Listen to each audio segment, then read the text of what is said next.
वहीं से शुरू किया राजनांदगांव में छोटे शाम को पहुंचने के बाद सॉरी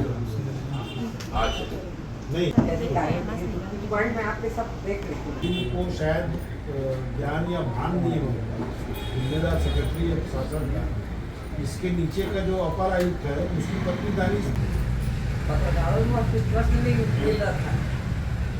आपके मतलब को पूछते ना वो और दोनों जो मेन अध्यक्ष है सर वो मेरे घर के पीछे में है